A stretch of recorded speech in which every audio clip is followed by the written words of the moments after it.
bisnisnya jadi baik, orang jadi percaya dan lain-lain. Hatinya baik maka mempengaruhi semuanya menjadi baik. Nah, di hari ini banyak sekali yang hatinya ini mati, kawan-kawan. Hatinya ini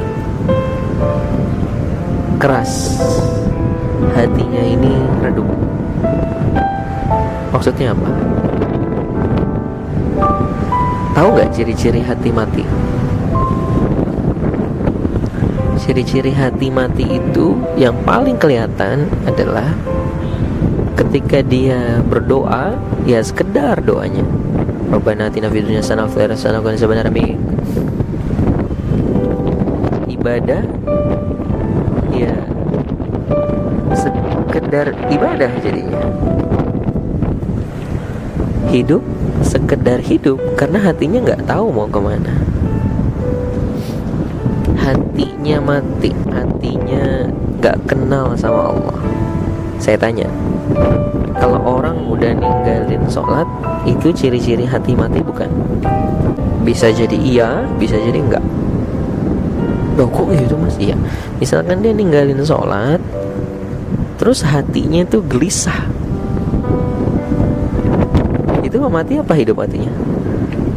Hidup insyaallah, tapi redup gitu. Hatinya mati itu misal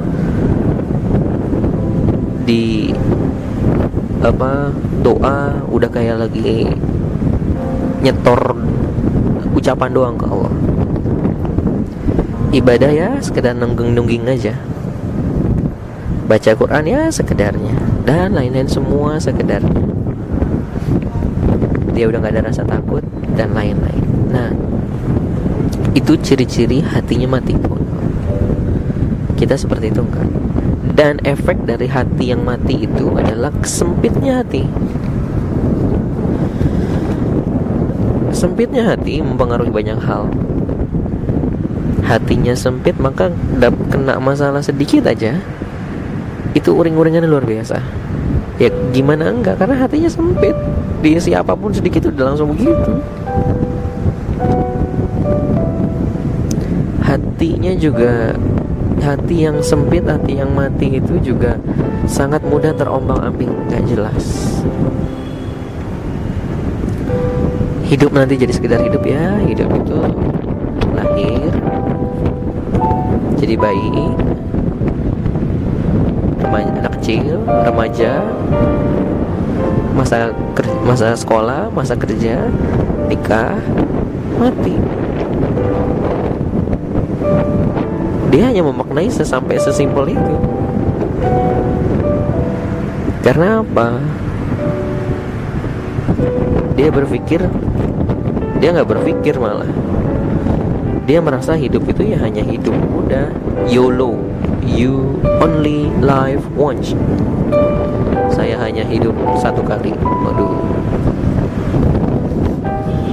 Maka banyak di hari ini juga yang seperti mayat hidup. Saya biasa nyebutnya zombie, tapi saya ganti. Tadinya zombie, saya ganti bukan zombie lagi. Kenapa? Karena ternyata zombie itu pejuang Islam. Nah, Anda buka aja tuh, coba cari infonya ya. Zombie itu ternyata propaganda dari Barat itu untuk menjelekkan nama pejuang Islam, zombie. Jadi banyak hari ini orang yang seperti mayat hidup, berjalan sekedar berjalan, hidup sekedar hidup, semuanya sekedar. Sedangkan ada yang namanya orang-orang yang memiliki hatinya hidup.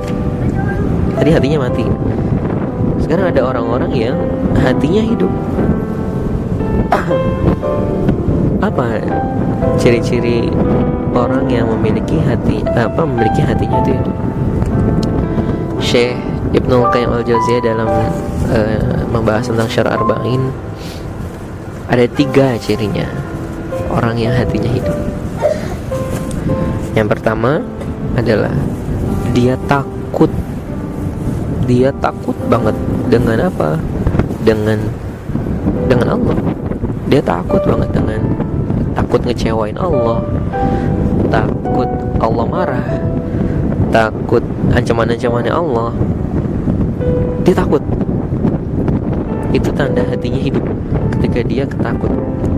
Takut pas lagi kapan? Setiap detik, setiap menit merasa dilihat sama Allah. Ihsan, levelnya sampai derajat ihsan. Apa tuh ihsan? Ibadahlah kamu seperti kamu melihat Allah. Kalau nggak bisa melihat Allah, merasalah dilihat sama Allah.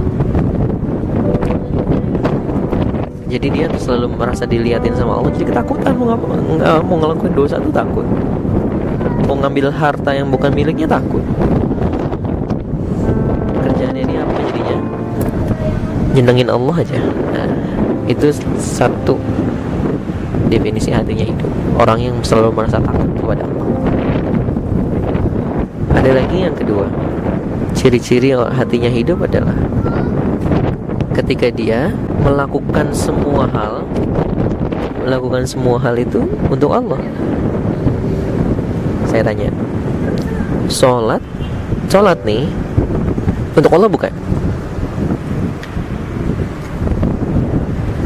Untuk Allah lah mas, sholat ya harusnya gitu. Tapi kita banyak yang sholat bukan karena Allah. Sholat pengen dilihat sama mertua, calon mertua. Sholat di belakang imam biar kelihatan sama cem-ceman, biar dia bilang alim. Sholat rawatib yang biasa nggak rawatib, biar naik jadi lurah besok karena dilihat orang alim. Bukan karena Allah. Ternyata juga ada sholat karena rutinitas. Sholat karena rutinitas ya sekedarnya. Padahal Allah kan gak butuh yang sekedarnya. Kenapa sih Allah nyiapin sholat, nyiapin fasilitas sholat? Biar hatinya hidup, hatinya berbincang-bincang sama Allah dalam sholat. Tadi saya bilang makanya lisan hanya melafazkan kalimat-kalimat doa yang tadi, tapi hatinya sebenarnya yang berbincang-bincang.